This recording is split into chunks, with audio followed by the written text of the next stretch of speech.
Hello, and welcome to today's webcast, Mega Rule Phase 2, Tips on Creating and Maintaining an Infection Prevention and Control Program. I'm Emily Mongan, staff writer for McKnight's Long-Term Care News, and I'll be your moderator today. Today's webinar will offer some vital information on how to comply with the pharmacy-related provisions of the Centers for Medicare and Medicaid Services' new requirements of participation for long-term care providers, Phase 2 of which will take effect November 28th. Todd King, Director of Clinical Services for Omnicare, will walk you through the pharmacy-related Phase 2 requirements and associated guidance, so you're well prepared for that deadline. But first, we have a few housekeeping matters to go over. Before we start, I would just like to note that today's slides are not available for download. If you think you are having audio problems with this broadcast, please first check the volume control on your machine. We found this is the most common cause of hearing problems on presentations like these. If the problem persists, click on the Help button at the upper right of the player. Also, please note there is no call-in number. Sound will come right from your computer speakers. We will also have time for an audience question and answer session at the end of today's presentation. If you have any questions for Todd, feel free to type in your question and hit the send button at any time during the webinar, starting now. This webinar has been reviewed by the National Continuing Education Review Service of the National Association of Long-Term Care Administrator Boards and approved for 1 clock hour and 1 participant hour. We do ask that you stay tuned to this event for its entirety in order to receive your certificate. The CE is only available for those listening live and registered and cannot be created if multiple attendees listen live on one computer. A link to your certificate will be emailed to you after the live presentation. If you do not receive it, please check your spam folder. Finally, this session will be archived and available on demand shortly after this live broadcast. You can access it again, or others can view it for the first time by going to the registration page to enter this studio. The URL is www.mcknights.com/October10webinar. We'd also like to note this program is made possible by support from Omnicare. You can learn more about them and what they can do for you at omnicare.com. Now I'd like to introduce you to our featured speaker. Today you'll be hearing from Todd King, who serves as the Director of Clinical Services for Omnicare and oversees clinical services for both the Southeast and Northeast. Todd manages consultant pharmacists and clinical managers for both regions, implementing clinical programs, managing facility formulary, and providing education to customers and staff. Todd received his Doctor of Pharmacy degree from the Campbell University School of Pharmacy and completed his residency in geriatrics and long-term care in Durham, North Carolina. Todd is also a fellow in the American Society of Consultant Pharmacists, a certified geriatric pharmacist, and active in organizations like the North Carolina Healthcare Association, the North Carolina Assisted Living Association, and the Board of Nursing Home Administrators in North Carolina. With those credentials, Todd is going to be just the person to help you understand the pharmacy-related provisions in Phase 2 of the Mega Rule and prepare for that looming deadline. So without further ado, Todd, I will hand it over to you. Well, thanks, Emily, and I appreciate everybody jumping on the call today. Obviously, from the attendance, there's quite a bit of interest in this topic, and it's exciting to see as many people as we have. We've got an important topic, as I mentioned, and as we go through the slides today, as Emily mentioned, we're going to talk about a variety of things, including infection control, some of the new regulatory items around use of pharmacy-related medications such as psychotropic drugs and antipsychotics, and then we'll wrap up at the end with a couple different areas around pharmacy services that will affect nursing facilities around controlled substances, and a little bit about medication administration, some changes to the state operations manual there. So as Emily mentioned, we're going to talk about the pharmacy-related Phase 2 requirements and associated guidance through this presentation, and then talk a little bit about the Appendix updates and some of the pharmacy-related changes there also. One of the key things that I think everybody's going to get used to at the beginning when we start going through the new implementation of the Phase 2 of the Mega Rule is, as you'll notice in the interpretive guidelines that came out earlier this year, is that a lot of the tag numbers did change, most of them, as a matter of fact. And you can see I just put a few of them on this slide to kind of show you where some of those tags numbers have changed. Most of you have remembered your specific area, whether it's pharmacy or nursing, et cetera, on what the common tag numbers are that you used to see. So as a pharmacist, F329 was always one that I focused on, and that was the unnecessary drug guidance, which is now broken out into F757 and F758, which include general unnecessary drugs and then also psychotropic drugs. As you look at this list, we're not going to go through all of these, but I think it's just important to note that there is a guidance out there to where the tags have changed. And one of the things that I think is important is CMS does have a crosswalk that's available on their website that talks about each of the individual tags to show where they were before and where they are now. We just pulled a subset here that was related to this presentation. The next slide talks about a couple of things that I thought was important for us to discuss before we jumped into any pharmacy type of related items around infection control or any of the other things that we'll talk about today. And one of those is the overarching theme that's related to the update with the mega rule. And as you'll see when you look at some of the CMS presentations and some of the things that they've given out to providers, is that the new update is going to be a resident-centered care approach. And this is going to be based on preferences and goals. It is going to include the involvement of the resident, the family, and/or resident representatives in care decisions. So looking at that resident-centered approach is going to be an overarching theme that you'll see throughout my presentation today, and then other areas around this new guidance. And you'll notice I just put an example here in the bottom of this slide is, for example, when using psychopharmacological medications for residents who exhibit expressions or indications of distress, non-pharmacological interventions are routinely utilized and documented. That's a theme throughout the state operations manual when we do talk about psychoactive medications, but in this area specifically making sure that those are tailored towards the resident and there's a resident-centered approach. So with that, let's kind of move in and talk a little bit about some of the Phase 2 requirements. And as Emily mentioned at the beginning, November is right around the corner. Most of you have been educated on some of these areas and a lot of these areas, and I'm sure a lot of you are working on your programs, et cetera. So hopefully today we can just kind of give you some final updates and some things that you'll be able to carry forward to make sure that you're compliant with these regulatory changes as they occur. So before we move into a couple other sections, let's talk about F756, and this is actually the drug regimen review requirement or medication regimen review requirement. And CMS has really not changed a whole lot in this section, but I do think it's important, as you can see from this slide, that anywhere there are parentheses in this deck, you'll notice that that is something that's coming directly out of the document.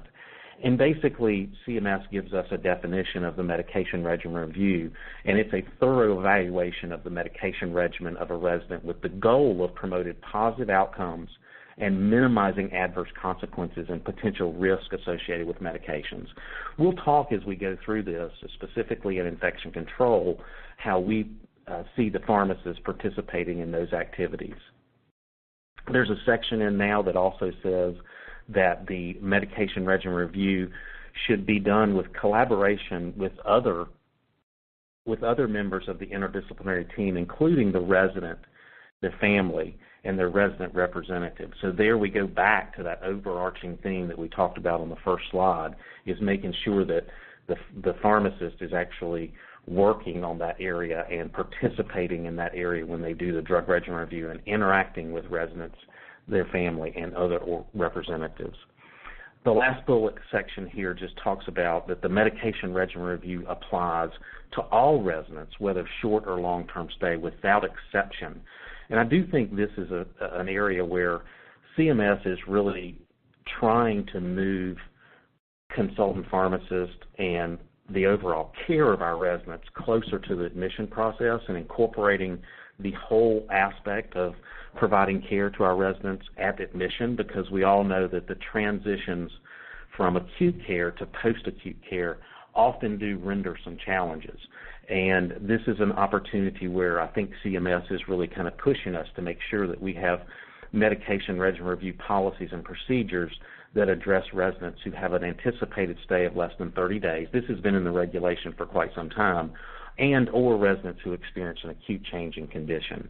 So once again, reiterating that part, that we should be looking at those residents long stay and short stay without exception.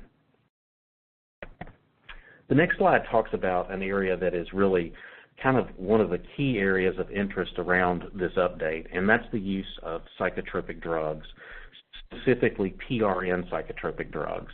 I'm going to focus the group on the right-hand side box that it talks about the PRN use of psychoactive medications. And this is an area that when CMS first published their intent around this guidance, there was a lot of comments around the appropriate use of PRNs, how long they should be utilized.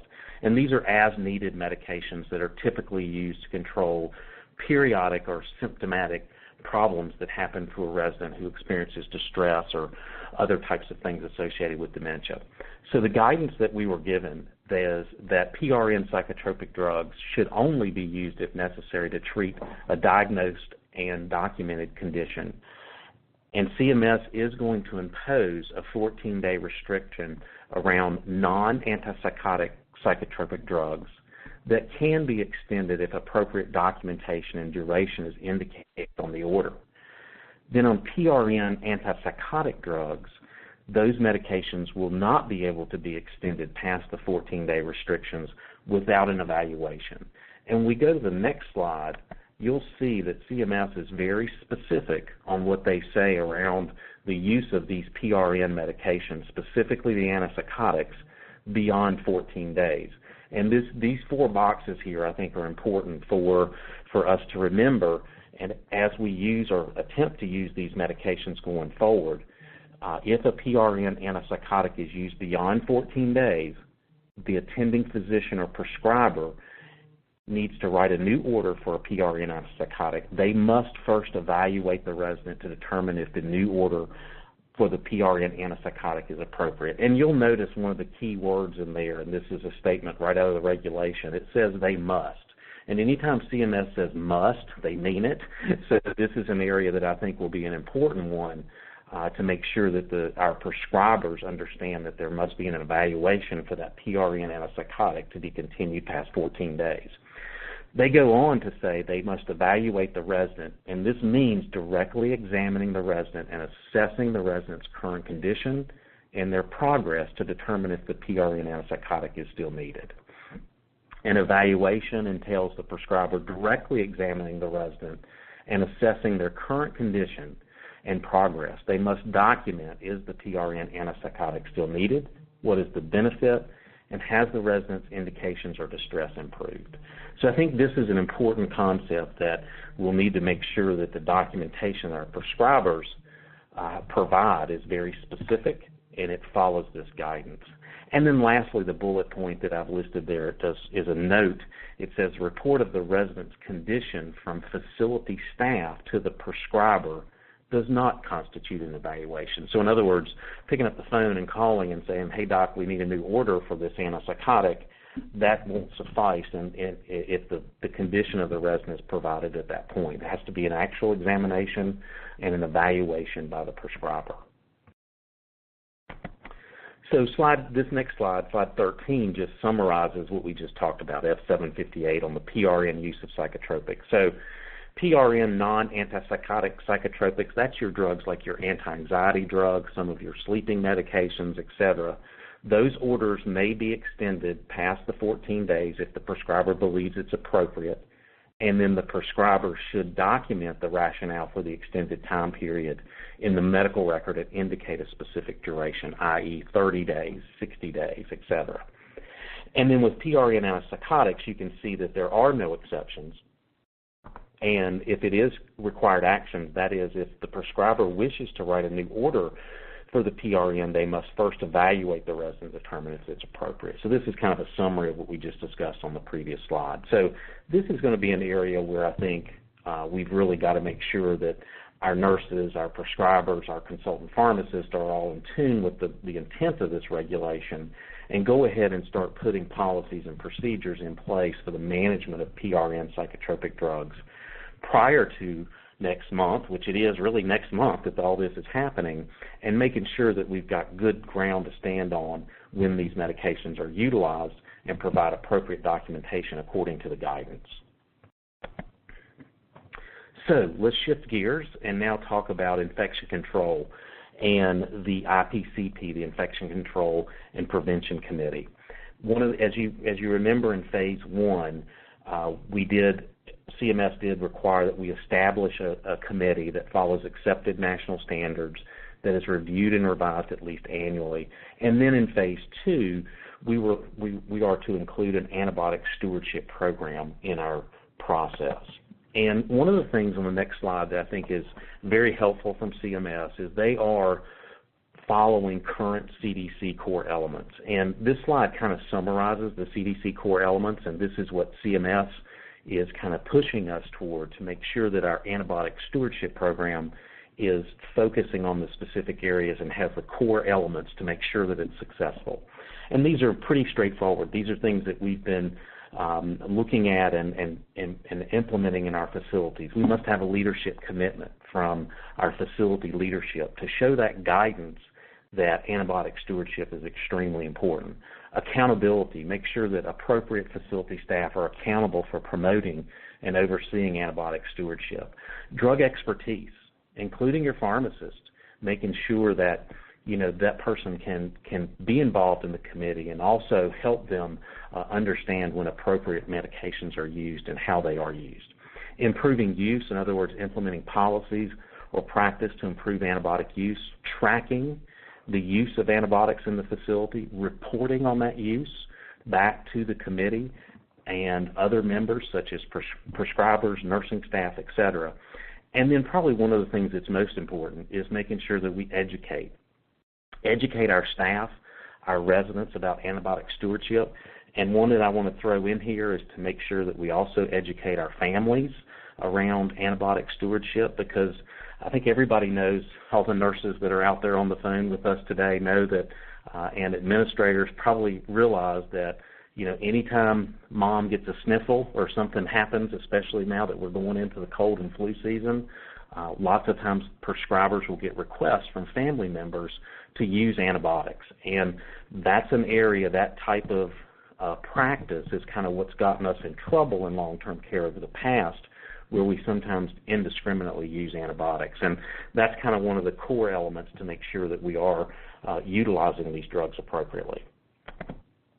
So the next slide talks about F881, antibiotic stewardship, and the threefold intent of the regulation. So to me, this slide kind of summarizes what we talked about just on the previous slide. You've got the core elements, and then how those core elements can be translated into the intent of the regulation. So CMS is guiding us and saying that we should use protocols. Protocols are used to optimize the treatment of infections by ensuring that residents who are required to take antibiotics are prescribed the antibiotic for the correct indication, the correct dose, and the correct duration.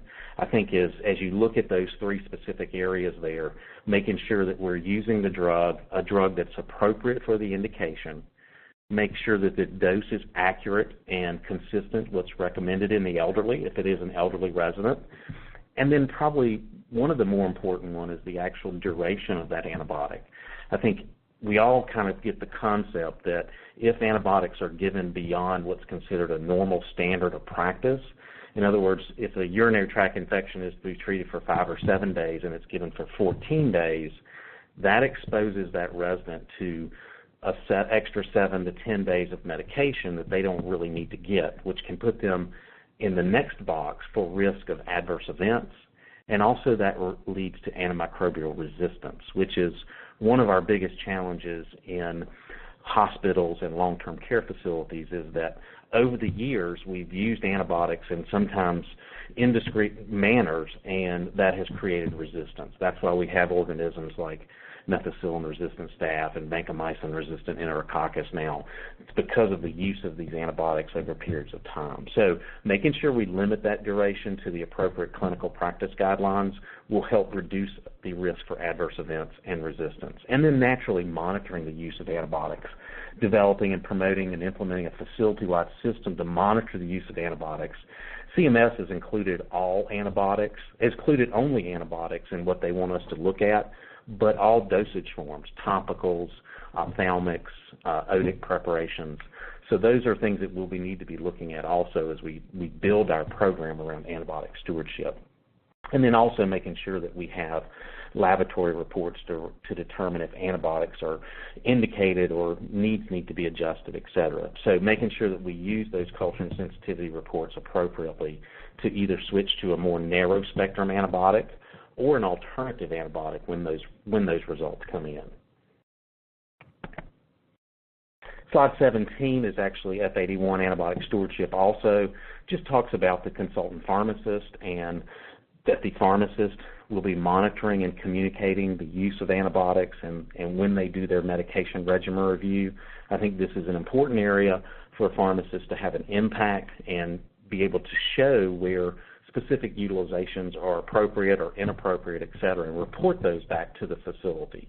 So this is just a slide that kind of reiterates the fact that your consultant pharmacist will be involved in looking at those specific areas and reporting back to the facility any areas for improvement.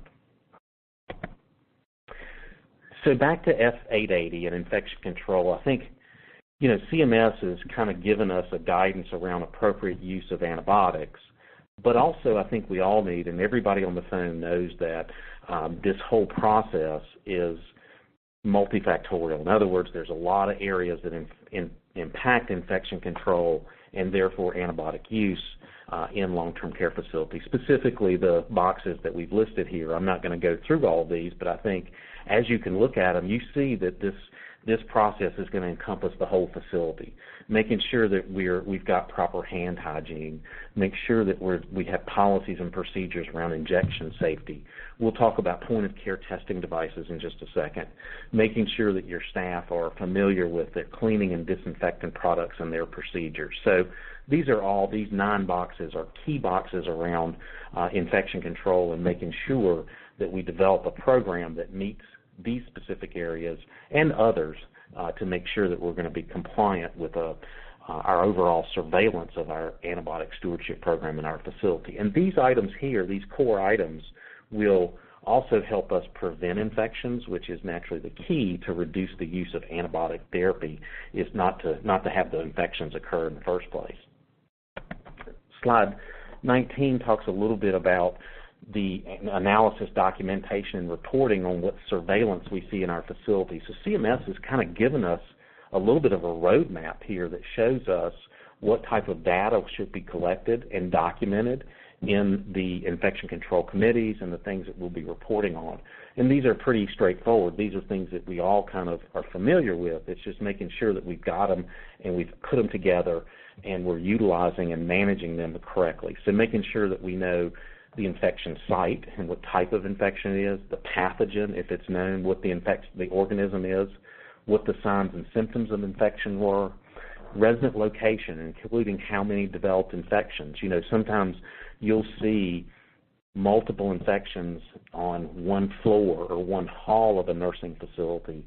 And as a consultant pharmacist, I used to always know if I see 5 or 6 urinary tract infections right together in a hall or on a unit, there's probably a hand washing issue in that facility. So making sure that we look at location to make sure that we understand where those things could be happening.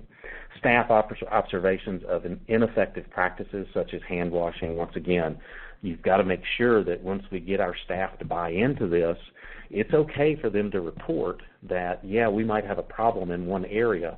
We need to identify that, rectify it, and then put it into our quality assurance program to make sure that it doesn't happen again. Unusual or unexpected outcomes, these are things that we really don't regularly see in a long-term care facility, such as foodborne outbreaks or C. diff infections that are spread about the facility, et cetera, making sure that we identify those situations that are rare or unique and report on them to make sure that we are showing and how we're making sure we're going to reduce and put our interventions in place going forward. So the next section, we're just going to talk about some Appendix PP updates around infection control, specifically immunizations, and also, as I mentioned earlier on slide 21, we'll talk about medical safety device. I think CMS has been pretty clear because of some issues that have happened around the country that if we are using point-of-care testing devices such as blood glucose monitors or PT and INR machines, if those devices are used for multi-patient use, They must be cleaned and disinfected after each use according to the manufacturer instructions and should not be carried in pockets. The next bullet is really important. This shows you how serious that CMS thinks this is. Failure to clean and disinfect use on multiple residents is cause for immediate jeopardy, and that's one of those terms that none of us like to hear. So this is a specific area of focus that we think we'll see, and we've already seen this across the country in the last couple years as a focus on making sure these devices are handled appropriately. And then also under finger stick devices, the use of single-use auto-disabling finger stick devices to prevent inadvertent reuse and needle stick injuries. Naturally, if we're using finger stick devices on more than one resident, that's a cause for an immediate jeopardy. So making sure that these medical safety devices, we have internal policies and procedures. All of our staff members that use these devices know how they should be cleaned and disinfected, and because they're going to get asked if they're utilizing the device, how do you clean it, what's the proper process, etc. Anytime there's a change in the device in the facility, there needs to be a complete re-education of the staff to make sure that those areas are specifically well understood and can be reviewed if asked from the surveyor. Next slide, slide 22, talks briefly about F883 around influenza and pneumococcal immunizations. I think this is a great time to be talking about this. We're moving right into flu season, and CMS is pretty clear on the fact that our vaccinations and facility policy should be in accordance with national recommendations. The ACIP and also CDC immunization schedules should be utilized. I think these are two key areas. Once again, CMS is basically telling us what to do and giving us a roadmap. We simply have to comply with it. The other thing that I think is good on this slide is if you look at the next to the last bullet, per CDC guidance, influenza vaccine should be administered when it becomes available to the facility, not specifically on a specific date. I know some of you probably remember years ago we used to have, flu vaccine day where we would give the staff and the residents their flu vaccine all on the same day so we could get it completed and they were all there, et cetera. CDC recommends that once that vaccine is available, it should be given. You've got to start building that immune process as soon as possible, because one of the things is hard for us to judge is when the flu season is going to happen.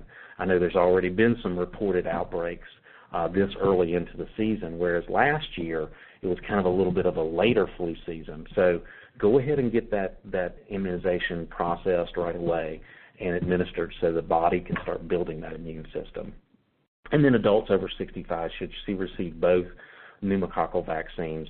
That's part of the CDC guidance also. If you have questions about that, the schedule is a little complicated on those based on the previous history, but it's all outlined in the CDC guidelines. So I would recommend just going and pulling those, and you can have the guidance there specifically. So now we're going to shift gears for the next few minutes and talk about some of the other appendix updates, and this area we'll kind of move through a couple of these pretty quickly, but I think it's important to touch on them because there are some really key concepts as we go through. This is Emily. Slide 756 just hopping for on our to pharmacists. remind you while we get Todd back on the line, if you have any questions for him, for our to go pharmacist ahead folks who and are out there. Now we will have time for a Q&A at the end of the session. And Todd, are you back? Can you hear me? Yep. Welcome back. I'll let you jump back in. Sorry about that. So slide 756 goes over just a couple key compliance of drug regimen review, key elements of noncompliance. And this slide for our pharmacists who are out there on the phone today just talks a little bit about some specific areas that pharmacists need to make sure that we are in compliance with the drug regimen review. One of the ones I'll mention specifically, and this is one that I think is going to be a huge focus for us going forward, is the attending physician failed to document they reviewed and addressed identified irregularities by the pharmacist. That was an area in phase 1, and now CMS is talking to us again about it in F756 under phase 2. So making sure that your policies are shored up around identifying irregularities and then have a process in place for the attending physician to document his or her response to those recommendations. It's always been a key factor for compliance with the drug regimen review. So let's talk also on 758 regarding gradual dose reductions. This section really hasn't changed, and I think it's one of those that I just like to review at these times just to remind everybody what CMS says about our gradual dose reductions. And it's pretty specific here. Within the first year resident is admitted on or prescribed a psychotropic, the gradual dose reduction must be attempted, there's that word must again, in 2 separate quarters with at least 1 month between attempts unless clinically contraindicated, and then annually thereafter.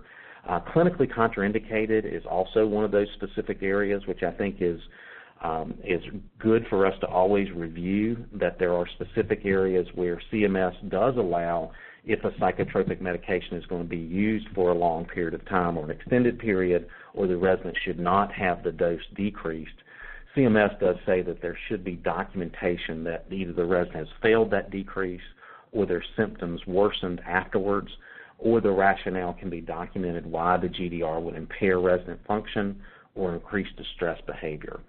So really not a significant change there, but making sure that we do have specific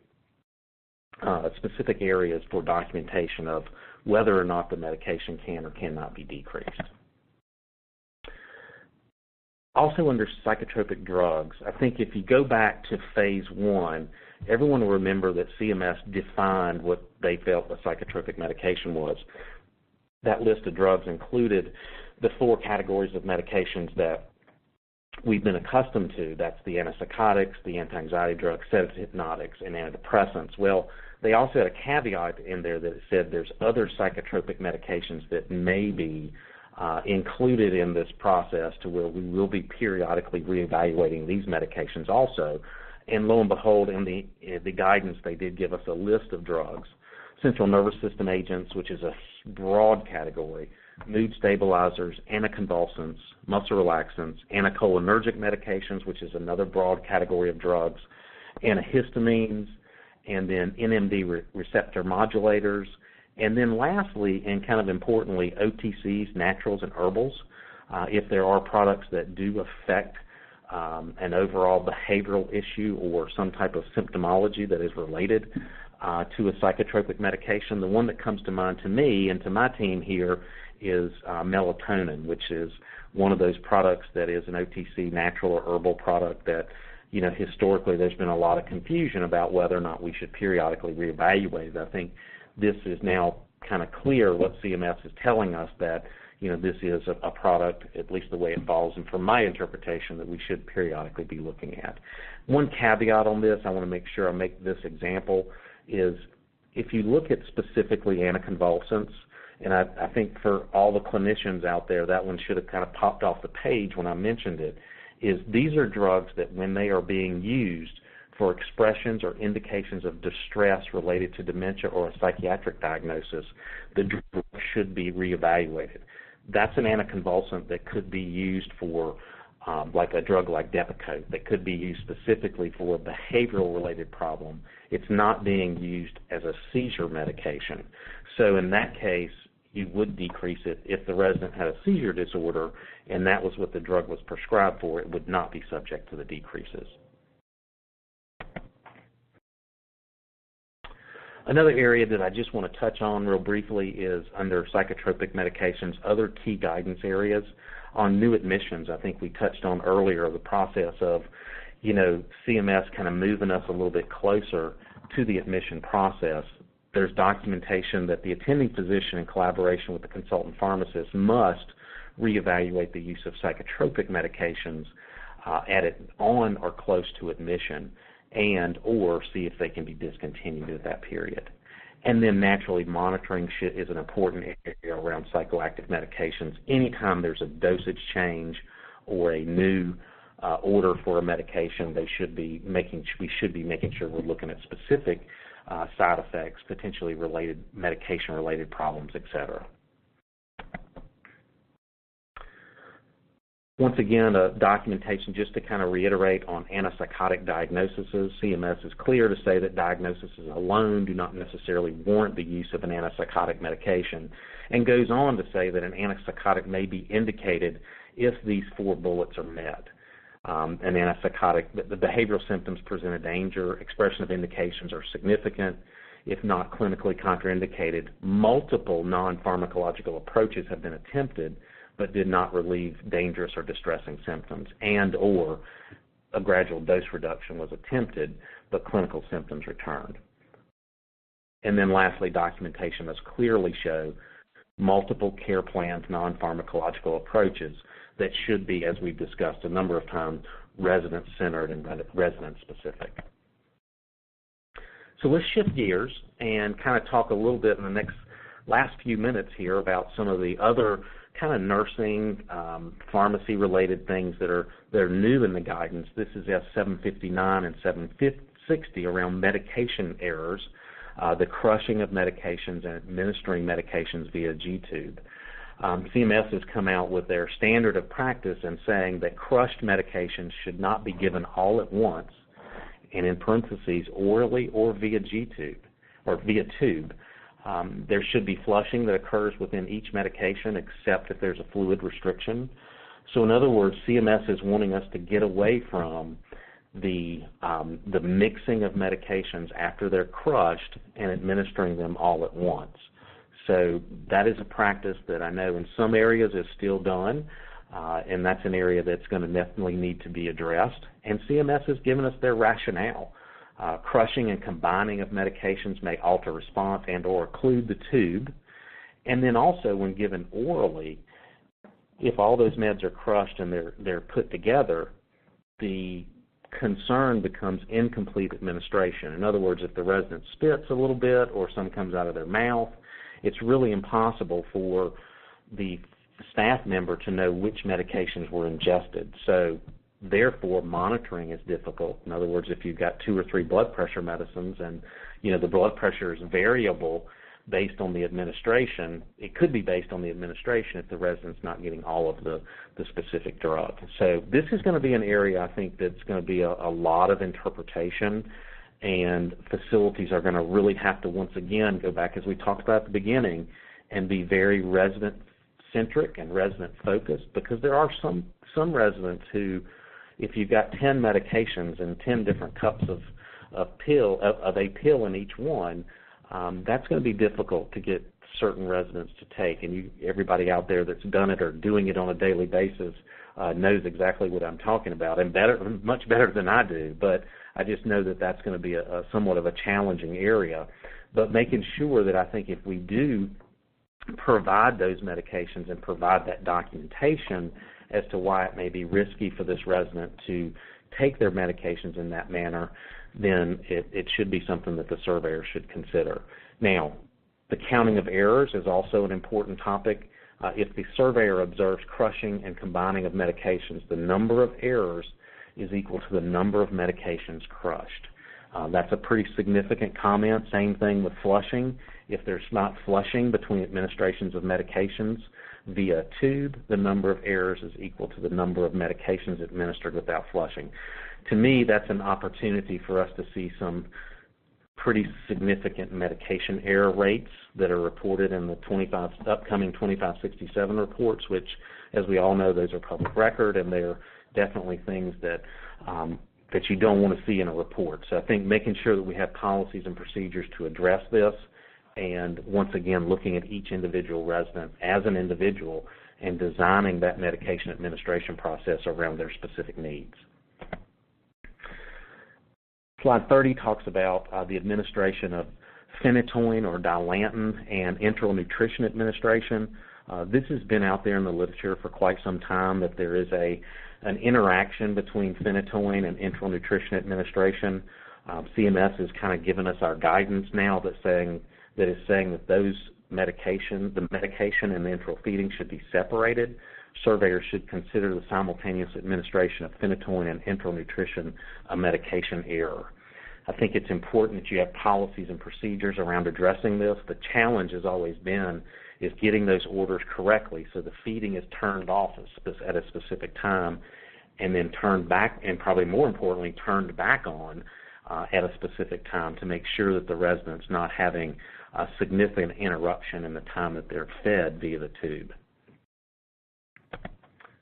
Also somewhat of a little change in medication areas around metered dose inhalers. The guidance was really unchanged, except I think this is a good thing for us as far as providers out there. It really should not be a citation if there's an isolated instance of a metered dose inhaler not being able to be used appropriately by a resident who is unable to understand the procedure.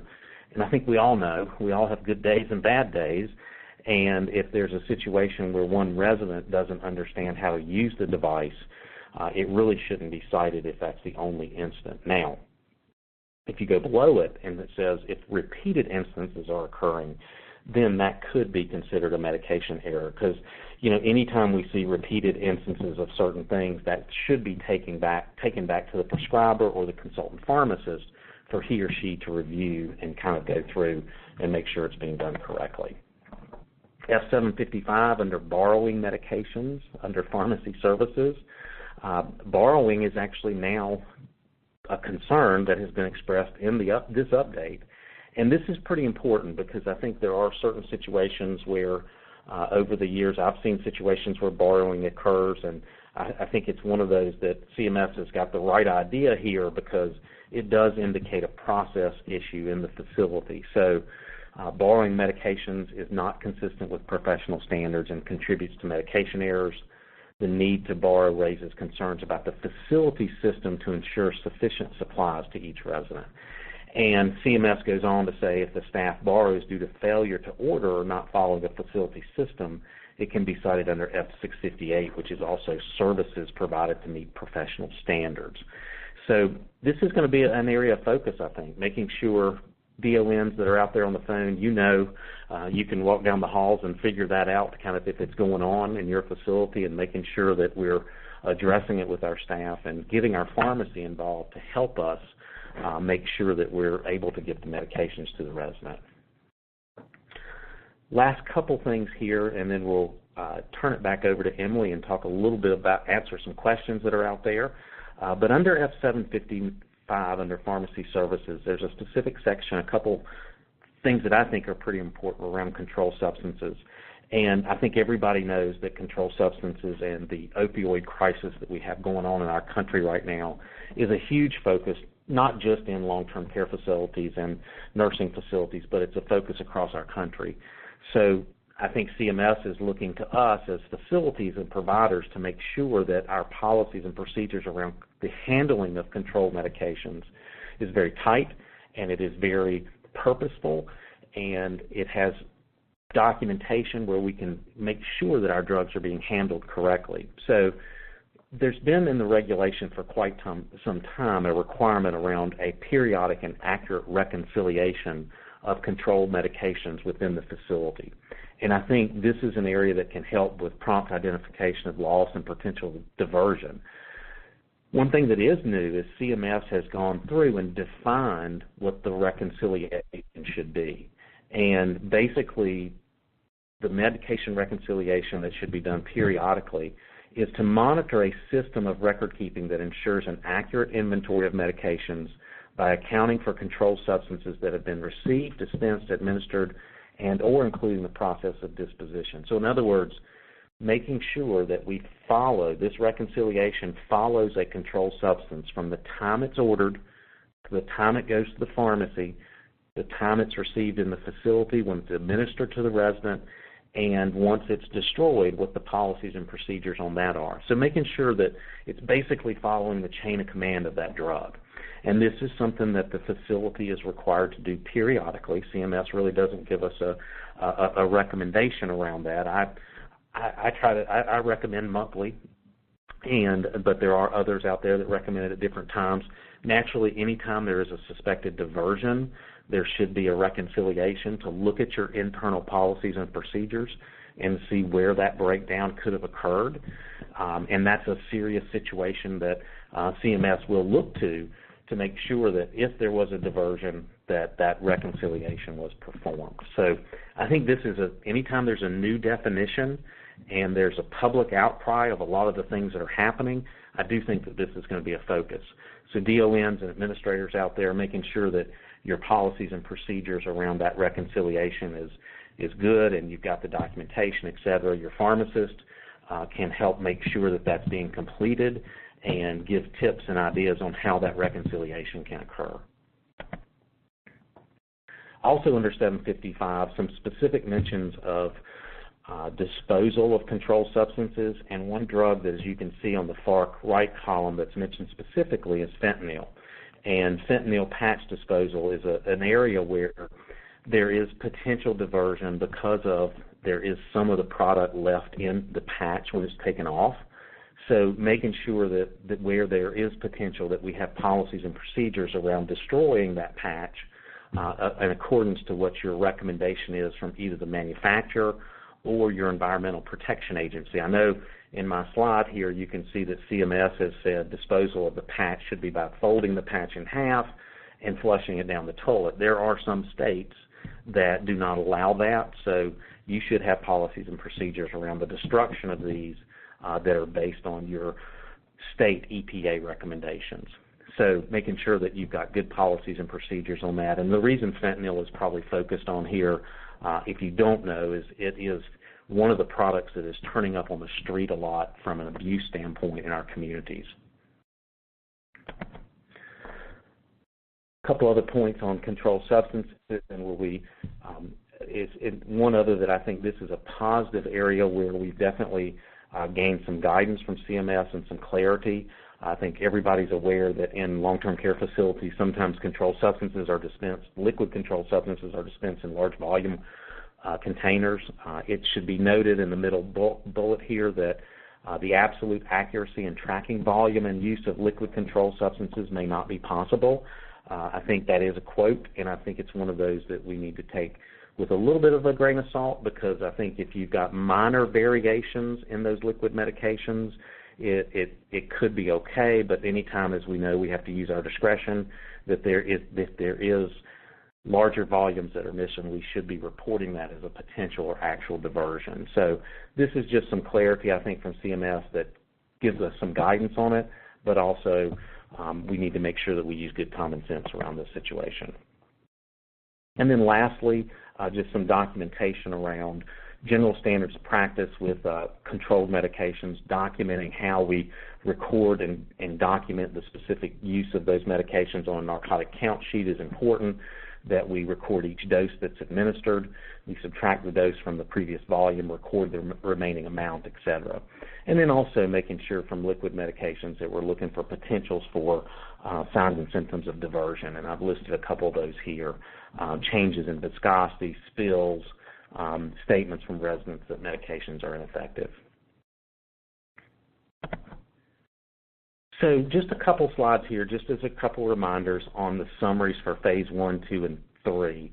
Specifically in Phase 1, we looked at irregularities reporting to the physician and the medical director and the director of nursing. We added that.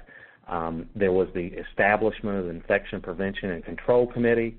And in Phase 2, we're looking at now that PRN psychotropic drugs are an area where we need to kind of focus on. The Infection Prevention and Control Program, including an antibiotic stewardship program. A lot of the stuff we talked about today, CMS has kind of given us the guidance that we're to move down and use the CDC guidelines for core elements, make sure that we're doing the surveillance in our facilities that we need to make sure that we're meeting the requirements around the specific use of those medications. And some of the key elements that we touched on around infection control and antibiotic stewardship is, making sure that when we use a drug, it's used for an appropriate indication, the dose is appropriate for the elderly, the duration of that therapy is appropriate for the specific infection. And then when there are specific areas that are found to be either in noncompliance or areas that are creating problems around infection control, such as hand washing, those types of things, we're aggressively addressing those and making sure that we've put quality improvement and performance improvement plans in place to make sure that our staff are educated around the specific areas that will help them be in compliance. So, and then in Phase 3, I'm just kind of a little teaser for next year is 2019 actually. Phase 3 will be The infection preventionist will be a person that is involved in the facility then, and then also QAPI programs, which most everybody's working on QAPI programs now and making sure that, when we do those performance improvement plans, whether it's around antimicrobial stewardship or antipsychotics or psychotropic drugs, we're focusing on those areas and identifying them and working through the process to make sure that that performance in the facility is improved. So with that, I'm going to end my comments here, and I'm going to turn it back over to Emily, and she's going to kind of open it up for our question and answer session. Yeah, absolutely. Thank you so much, Todd. That was a really great overview with a lot of crucial information for that upcoming deadline. Before we jump into the Q&As, I just wanted to give everyone another reminder that the slides are not available for download today. And if you are waiting on that continuing education certificate, if you don't see it in your email inbox, you just check your spam folder. So we have a lot of questions coming in from the audience. I see quite a few from attendees wondering about extended duration for PRN orders, specifically if an initial order can be written for more than 14 days if there's documentation by the physician for need, or if the first order needs to be for 14 days and then followed up by a reevaluation and another documentation of need. Yes, thanks, Emily. And that's just to kind of, I think personally what I would encourage everyone to do is on PRN psychotropics, and we're excluding the antipsychotics here, I think it's a good, prudent clinical practice to, if we can get our prescribers and get our staff members to kind of start thinking about that 14-day time frame. Because if you think about it, especially on an admission, I think it's going to be key on a new admission. When that person comes new from the hospital, is making sure that we have a procedure in place to evaluate that medication within that 14 days. I would hate to see us starting to get a doctor to go ahead and just write continue for 60 days, continue for 30 days, et cetera, on any new order, because that kind of blanket policy does render itself to not being patient-centered, which is kind of one of the things we talked about earlier. But yes, you're correct that if a doctor does decide to write it past that duration and they give the documentation, it is okay. So I would think that that's a specific area. One of the things I'm recommending to my customers is, go ahead and look at that 14-day on a new order and reevaluate it and see if it's still needed. If it is, fine, go ahead and write it for that longer period of time. So that's kind of my take on it. I think it'll be interesting to see what the surveyors and how they interpret that, but I think a good prudent policy is to reevaluate the need because there's some underlying condition that's causing this resident to have that distress or to have that issue, and in that 14-day time period, the expectation is that we look at what's the underlying cause, and if we can fix the underlying cause, then the medication may not be needed. Thank you. Great. Yeah, absolutely. Next question comes from Catherine, who was wondering earlier in the presentation when you mentioned all dosage forms of an antibiotic, did that include antibiotic creams and ointments? Yes. Our interpretation is it does topicals, ophthalmics, otics, etc. Okay, great. And we have a couple of questions from audience members wondering, you mentioned an additional list of medications such as antihistamines and anticonvulsants. Do providers need to do GDRs on those? Yes, that's where CMS has actually, that's a category of medications that they are including in the practice that those are other psychotropic medications that they feel should be periodically reviewed. Yes.